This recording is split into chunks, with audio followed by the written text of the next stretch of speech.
catch 'em all.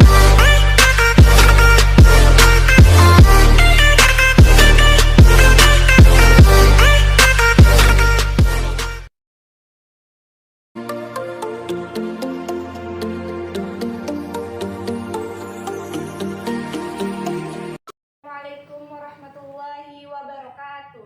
Waalaikumsalam warahmatullahi wabarakatuh. Alhamdulillah wassalatu wassalamu ala asyrafil anbiya'i wal mursalin sayyidina wa maulana Muhammadin wa ala alihi wa sahbihi ajmain, amma ba'du. Puji syukur kehadirat Allah Subhanahu wa taala yang telah melimpahkan taufik dan hidayahnya sehingga kita dapat berkumpul pada kesempatan kali ini dengan sehat walafiat. Yang kedua, selawat serta salam senantiasa kita junjungkan kepada Nabi Muhammad SAW, para keluarganya, sahabatnya, dan juga pengikutnya di akhir zaman.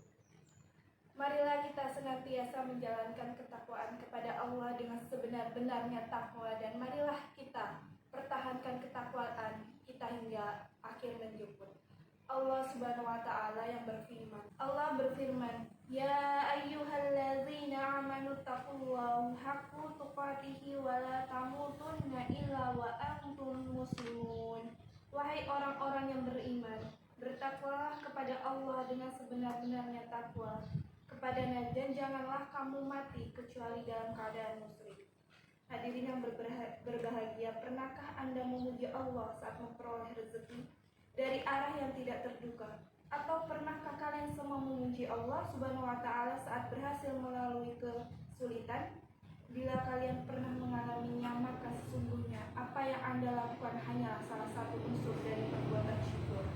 Mengapa demikian? Karena syukur yang ada di dalam ajaran Islam tidak hanya sekedar memuji, tetapi itu lebih dari segalanya. Lalu sesungguhnya seperti apa bersyukur yang sempurna menurut ajaran Islam?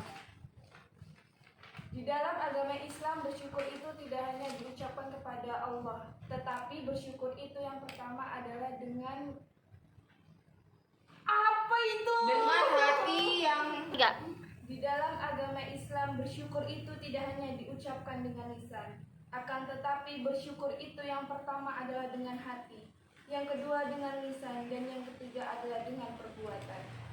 Bersyukur dengan hati adalah sadar dan mengetahui bahwa segala karunia yang kita peroleh sesungguhnya berasal dari Allah Subhanahu wa taala, serta menyadari akan nikmat-nikmat yang diberikan dan tidak melupakannya. Bersyukur dengan lisan adalah memuji dan menyanjung Allah Subhanahu wa taala selaku Tuhan yang memberikan nikmatnya kepada kita dengan mengucapkan kalimat tahmid. Sedangkan bersyukur dengan anggota badan ialah merealisasikan kesyukuran kita dengan melaksanakan ibadah dan amal soleh karena Allah semata. Hadirin yang berbahagia, setelah kita mengetahui bahwasanya ternyata bersyukur itu haruslah dengan hati, lisan, dan perbuatan, maka sudahkah kita melakukan dalam kehidupan sehari-hari? Faktanya masih sedikit di antara kita yang benar-benar bersyukur kepada Allah Subhanahu wa taala. Jangankan bersyukur dengan perbuatan, bersyukur dengan hati dan lisan saja sangat jarang kita lakukan, apalagi dengan perbuatan. Di dalam Al-Quran, Allah Subhanahu wa taala berfirman, "Wa qalilum min ibadiya syakur."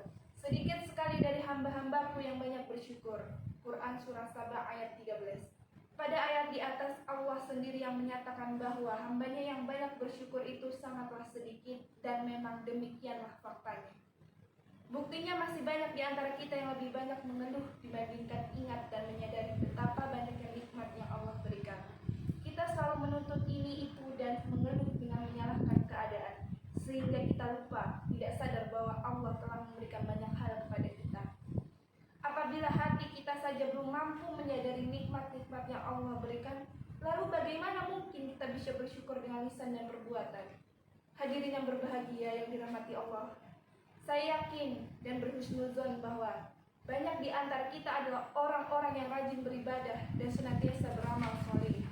Tetapi yang menjadi pertanyaan adalah, apakah kita melakukan hal demikian adalah dalam rangka bersyukur atas karunia yang Allah berikan? Ataukah kita melakukannya karena hanya sebuah kebiasaan? Atau bahkan mungkin kita melakukan karena keterpaksaan? Bila ibadah dan amal soleh yang kita jalankan adalah karena kesadaran dan bersyukur kita akan nikmat-nikmat dari Allah, maka pasti kita akan ringan dan menjalankan, bahkan penuh dengan rasa bahagia. Sebaliknya, bila kita semua kita lakukan karena keterpaksaan, maka kita akan berat dalam menjalankannya. Bisa jadi dengan kita melihat orang yang saat ini sedang berada di bawah kita, kita tersadar bahwa ternyata apa yang telah Allah berikan saat ini merupakan nikmat yang banyak. Setelah kita ingat dan tersadar, cobalah untuk mensyukuri nikmat tersebut dengan memujinya dan memperbanyak ibadah kepadanya, agar nikmat yang saat ini Allah telah berikan ditambah lagi oleh Allah dengan nikmat yang lebih melimpah. Disebutkan dalam Al-Quran bahwa la in syakurtum la radinakum wa la kafartum inna azabi lasyadid. Sesungguhnya jika kamu bersyukur, niscaya aku akan menambah nikmat kepadamu. Tetapi jika kamu mengingkari nikmatku, sesungguhnya azabku benar-benar sangat keras. Quran Surah Ibrahim ayat 7. Hadirin yang berbahagia, nikmat sedikit yang saat ini kita peroleh saja belum bisa kita syukuri, apalagi nikmat yang banyak melimpah. Oleh karena itu, hadirin yang berbahagia, syukurilah nikmat apapun yang Allah telah berikan, meskipun itu nikmatnya sedikit. Sadarilah bahwa apapun yang saat ini kita peroleh dan capai adalah nikmat dari Allah Subhanahu wa Ta'ala. Jangan sampai kita lupa dan lalai dalam nikmat-nikmat tersebut, sehingga membuat hati kita lupa untuk bersyukur. Oleh karena itu, hadirin, sudahkah kita seperti beliau dalam mensyukuri nikmat-nikmat dari Allah?